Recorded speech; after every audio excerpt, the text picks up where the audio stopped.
Welcome to this month's Lush Club online painting. I have the dishwasher going as I am re-recording the audio for this, so I apologize if you can hear that.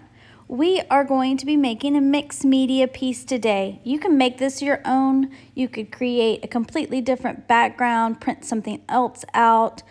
You could make this an animal, anything that you really wanted to, but I'm going to be using a background that I made on Canva. I'm also making that available for you to print out if you would like. That is just a bunch of like newspaper papers all kind of layered on top of each other. And then the crown skeleton to go on top, both of which are in the Lush Club Facebook feed.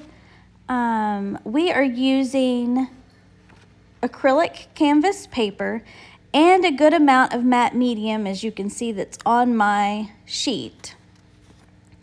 I cut up my background in a lot of different sized pieces, and then I'm going to piece them together on the sheet using a good amount of matte medium underneath and also on top. You'll notice I'm turning some of these on the side. I'm going to kind of put it together like a puzzle, but they're going every which way just to make it very random and interesting in the background. I printed mine and it came out a little sepia. You could do yours in black and white. I think part of it is my printer is printing funny right now because I'm having issues with it, but I just went with it. Printed papers will bleed, so that's something to keep in mind. If you're wanting something really crisp, you might want to use more of like a scrapbook paper, but I just wanted to use something printed, and I kind of wanted it to look aged and smeary, so I was okay with that. I generally don't worry about that with mixed media, you know, and especially with this project, it's not necessary to worry about it. Let's see. I did need almost 2 sheets of the printed design because I had to go back and print another one to cover the 9x12 canvas paper completely, since I was turning it all different ways. I did also cut out and around the white border that printed just so that it wasn't in the design. Work as many of the wrinkles and bubbles out as you can. And just make sure you're using plenty of the medium, both below and on top. And it usually will dry flatter than it appears while it's still wet. So some of those bubbles will kind of work themselves out.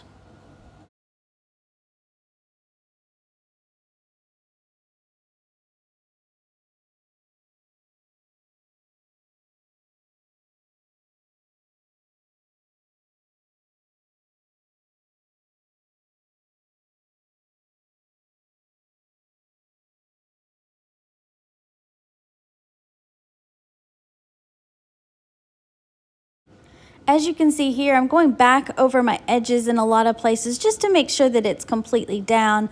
I'm working out the extra bubbles also. Next, you're going to print out on black and white your main subject. I used the skeleton. Just make sure that you cut it out fairly neatly. And we're going to apply it to the top using the matte medium.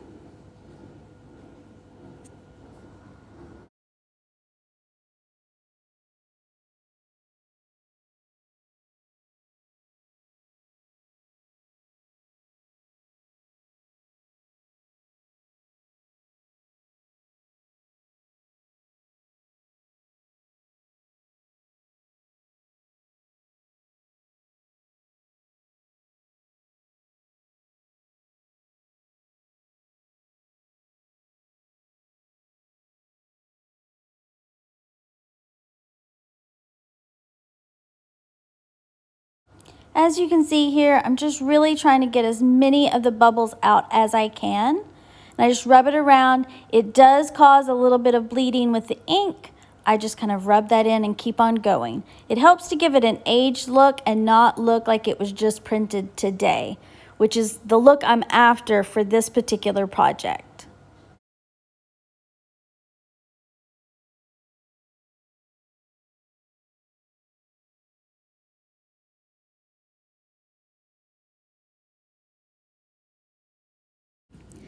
As you can see, the background has changed because I am now working in Perry, and this is several days later because, well, life.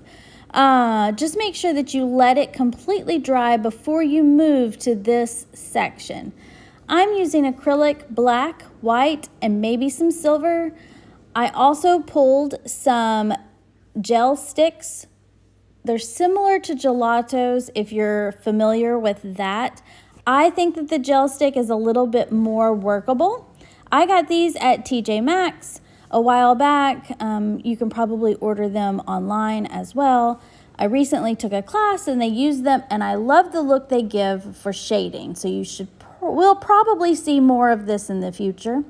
I also have Posca markers, which I love for mixed media. Make sure when using any kind of marker, your undercoat is completely dry.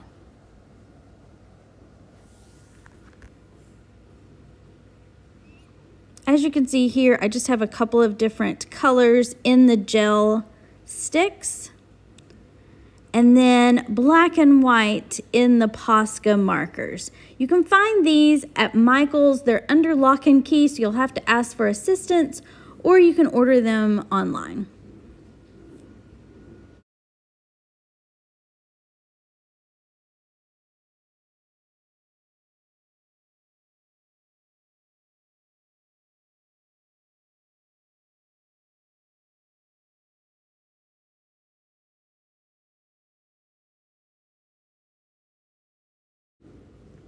I have a couple of imperfections on here from where I had stored it incorrectly. I will age that later with some of the gel sticks, so I'm not really worried about that at this point. I'm going to paint the light parts of the skeleton and the crown white. The medium tone, which in my case came out a little pink because my printer, I painted that a medium gray. And then all of the dark, I'm going to paint black. To make gray, always start with white and slowly add black until you reach your desired shade. I want a medium tone here. Just make sure that when you're painting, you look at it and make sure that it looks different from your other colors. So when I start here, my gray is really light, and then I check it with the white, and there's not enough difference between the two. So I end up going back and making my gray darker so that there is more variance in those shades. This entire painting is all about the details. So I want you to keep in mind we're only painting the skeleton at this point. We want to keep the background the way it is. We'll age it later.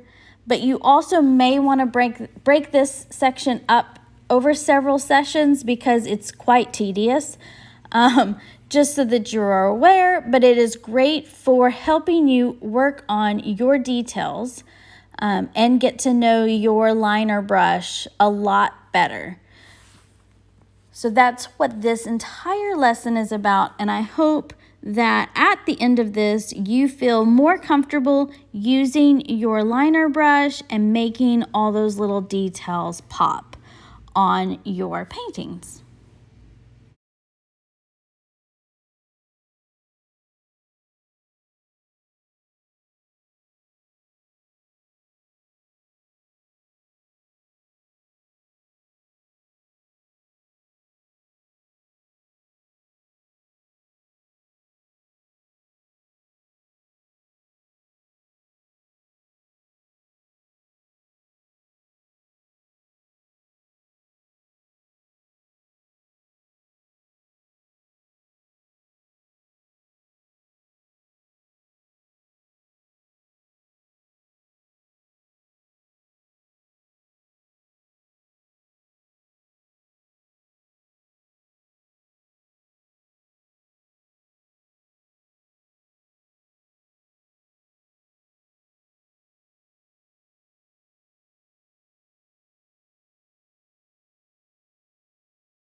I sped this part up, but it's still not quite fast enough, so I'm going to cut a lot of this out.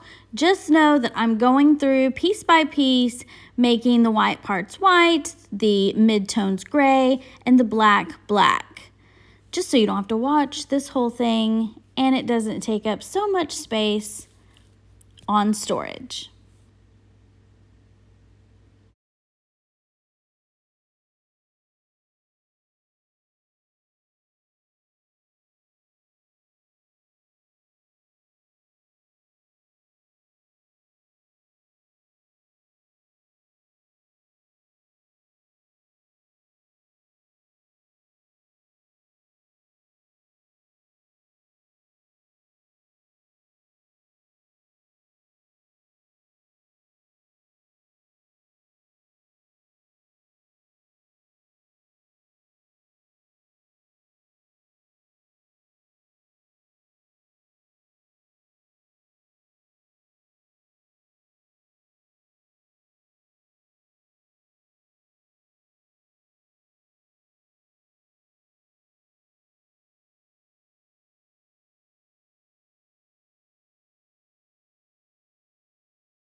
I am also occasionally using the Posca markers in a couple of the areas that I feel like it just makes it easier to use, but make sure you're not getting paint on the Posca markers because it will ruin the markers. So just keep that in mind. You can use your brush the entire time if you don't want to get the Posca markers. I just was a little impatient, as per usual. This final part I filmed in time lapse because I knew it was going to be a super long video if not. But just keep going through your skeleton using all of the things that you used on the rest of it. Midtones, whites, blacks, and fill her all in. I hope you enjoyed this lesson, and I hope you know that you can do so many things with this. Let's add some of these finishing touches onto our project.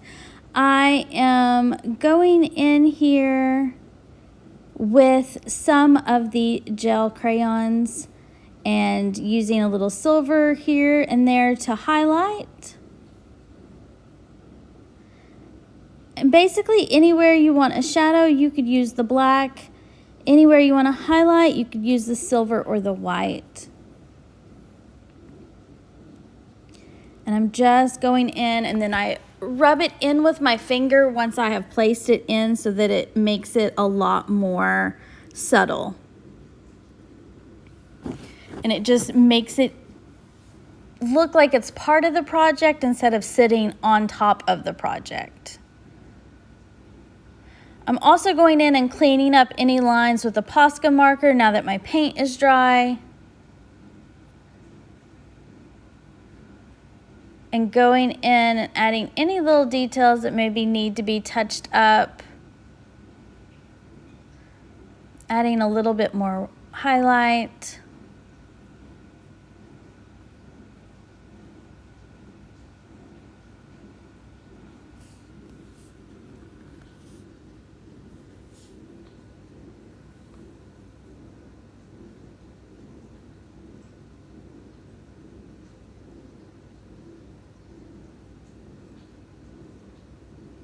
And I'm just going to continue to let you see that as I'm doing it. This is sped up a little bit, but it is not time lapse. A lot of this is just about the details. So it's seeing what maybe looks a little off, what needs a little bit more. And as I always say, trusting the process. A lot of this I do kind of intuitively, but I would just hold it away from you and look at it and see if anything is standing out that needs to be shadowed down. Then I'm going in with the dark gel crayon and I'm just rubbing a little bit here and there and then rubbing it in with my fingers so that it gives that background even more of an aged look. I'm really paying most attention to the places that are already really dark. So you'll see me going in with the black areas with the black, and then I just kind of pull that down so that it exaggerates it just a little bit and enhances it a little bit too.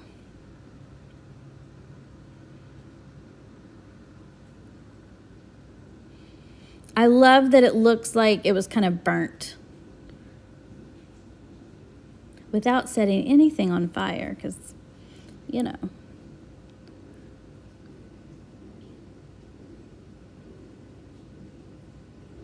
All right, well, this will end up finishing this project at the end of this. I hope you enjoy all of this, and I hope that you enjoy finding out about these new products.